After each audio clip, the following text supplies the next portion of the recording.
This one thing could drastically change the relationship that you want to fix. We're not saying that this is a blanket fix all for every relationship, because relationships are complicated. Okay, before we tell you what this one thing is, Casey has a little story for you. So if you don't know, Ruth and I are on Instagram, and we post way more consistently here on YouTube than we do on Instagram, but we are on there, so we'll link that below. You can go follow us there too. This last week, we had posted a reel on Instagram, and we got a comment from somebody who was quite angry at Christians, and I'm going to say the church in general, and probably God. Yeah, and I'm going to say this comment was quite inflammatory, and it could go either way. Now, we had the decision to make. Should we just delete this, or should we respond? Yeah, or just leave it. And ultimately, I think we decided it was really important for us to respond. And the comment, the reel, was kind of just about how, as believers, we know that no matter what, we can always trust that God is in control. And the comment was something along the lines of like, you follow a pretty petty God who would, send children who get murdered to hell. Yeah, and it was quite inflammatory. Yeah, and like not really even related to what the post was about. So this person obviously has been very hurt by deeply Christianity in some sense. Or by the church. Yes, and we don't know any of the details. And so we decided that we needed to reply. And I think one of the biggest things that we've been working on is like congruence, for one, saying and living the same way, right? If we say this is what we believe, then this is how we have to live. And so we've been thinking a lot about that. We've also been thinking a lot about like treating other people how we would want to be treated, right? The good old fashioned golden rule, and putting yourself in somebody else's shoes. And not being judgy, because we haven't walked in their shoes. Yeah, that's right. And knowing that our first response when somebody kind of comes at us in that type of a way, our first response is to want to defend ourselves. I think that's pretty universal. I think it is when too. Somebody like comes at us or says something accusatory, our first thing that jumps to our mouths is to defend. Like just another example of this is if you have children, if somebody says something bad about your children, the mother bear wants to come out. Yeah. Okay? Exactly. Or if your spouse comes and says, I don't like it when you do this, that, or the other thing. It's like we automatically jump to defense mode. Yeah. And we're going to justify everything that we've done and this and that. And that just creates, that's just adding fuel to the fire, right? It's not fixing your relationship. No, but it's the easy response. Yeah. It's the gut reaction to something. Yeah. It's not the wise thing to do most of the time. So we get this comment and we're like, okay, how do we respond to this? And there was an element of it where we really felt like we needed to not justify our position, but explain that, we actually don't agree with all of the things that you've said here. And here's why. But also to take a step back from needing to defend. And here's the thing that can improve your relationships. Apologize, right?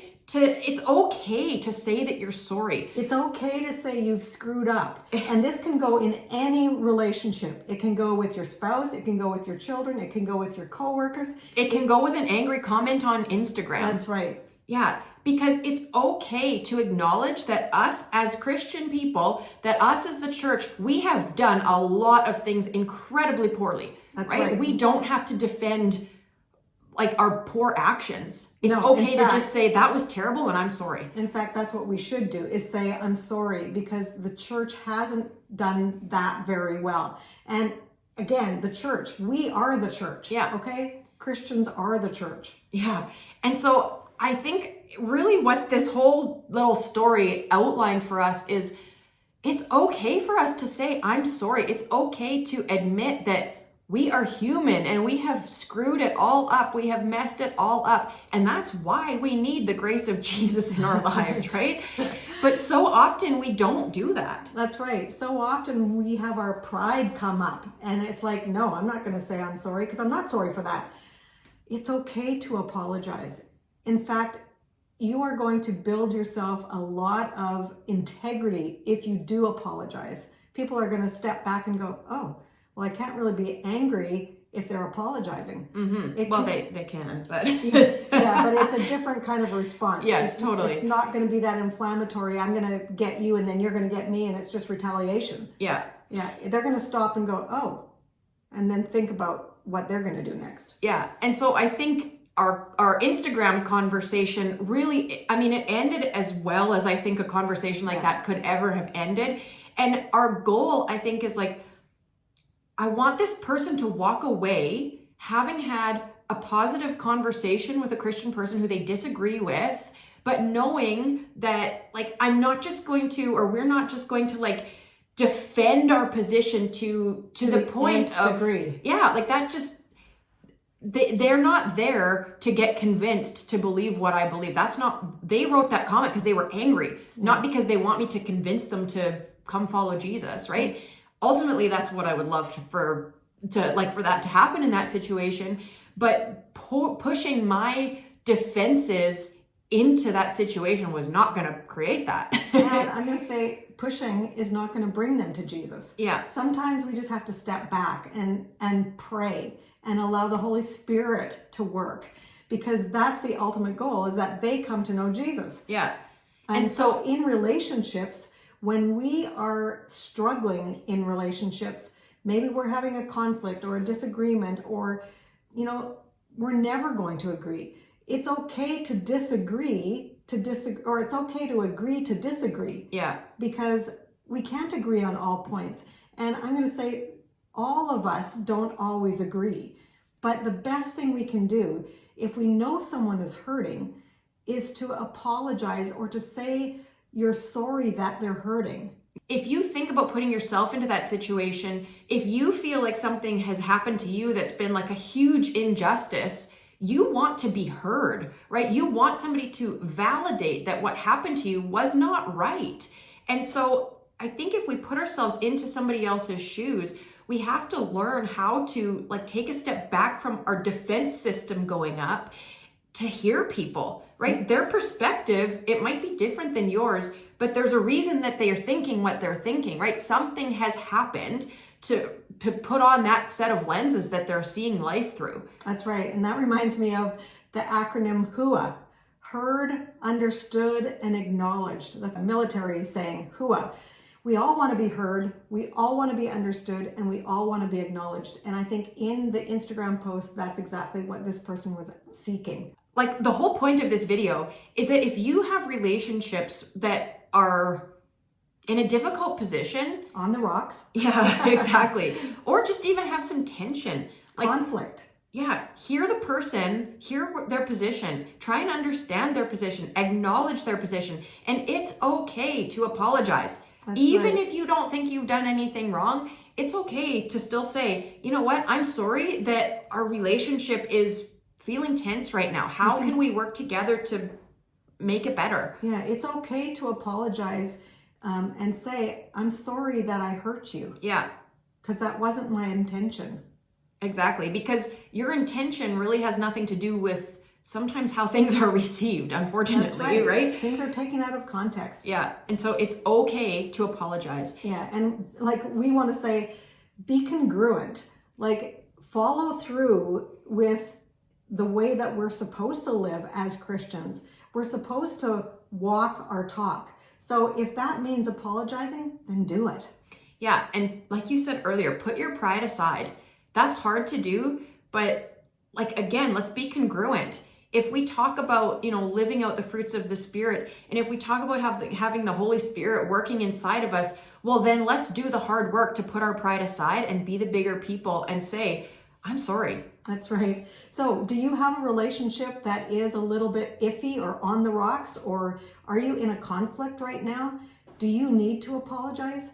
What are some tips that you would use if you were in this kind of relationship? And we ask that you comment below. Have you apologized? Maybe that's something that you can work at. I think what it reminds me of really is like when we're told in the Bible to pray for our enemies, and apologizing when we're at odds with somebody can be so challenging because we don't want to do it, right? We want to be justified in our position and why we've done what we've done. But like, if we're called to pray for them, then we can also forgive them, right? Mm-hmm. And so you could start by praying for them. Because if you can do that, then I'm going to say you can apologize. That's right. Right? And sometimes, if you're in that conflict and you're face to face with them, sometimes praying right there in the moment is the best thing you can do, because it gives you a totally different calming presence. Like, start praying for them. I know that a pastor friend of mine, that's what I asked him one time, I said, what do you do when people are saying these hurtful things to you? And he said, I immediately start to pray for them, because I can't be angry at them when I'm praying for them. And I've never forgotten that piece of advice. It's like the best piece of advice. Just pray, and that will allow you to apologize and to hear them out. You might have a relationship where you do feel completely justified with what you've done or what you've said, and maybe it was totally warranted. But I think the thing is, if a relationship is not in a good place, it matters that we work at repairing it, right? Reconciliation is important, and that doesn't always mean that we have to be best friends going forward or even have a relationship going forward. And sometimes reconciliation will not happen. That's right. But I think the state of our hearts is what matters. And so if you do not have the wherewithal right now to say I'm sorry or to forgive the other person, then you need to pray and ask that God and the Holy Spirit would create in you a pure heart or a clean heart, right? And a willingness to change, and a willingness to be pure, and a willingness to forgive. Yeah, and a willingness to apologize, even if you feel justified in what's happened. Yeah. So I think that's the biggest thing, is begin to pray and ask God, do you have peace in your relationship in how you have treated them? If you have the peace that surpasses all understanding and you still aren't reconciled, then you know that you've done everything you can do. If you haven't done everything you can do, then pray and ask God to show you what is it that you need to do. Put your pride aside. Pray and ask God to help you go and apologize. On a totally different note, we want to tell you that we are hosting a 10-day challenge here on our YouTube channel coming up starting on March 15th. Woo! If you've ever been around our channel before, you might have done a live 10-day challenge with us before, but probably not quite like this, because we're going to do this one on YouTube. Yeah, so we're really excited. It's going to begin March 15th. So what you should do is make sure that you've subscribed to this YouTube channel. Make sure you have your bell notifications on so that you get notified when a new video comes out, because on those 10 days, we're going to be going live every day. Exactly. So there's nothing that you have to do to join. You just need to be part of the channel so that you see the videos. But if you need a plan, we have a fabulous plan that you could join and start getting used to the plan now and read up on it and get prepared. So our plan is going to be listed below as well. Our plan is called the 10-day WeighDown plan. It's the plan that we have both used to lose weight without being on a diet. We have had thousands of women go through these live challenges with us, and they have had incredible results. In fact, Casey lost 150 pounds on this plan. Not in 10 days, but but yes, I did. Our plan works, and we have lots of proof of that. Many of you watching here have done the plan.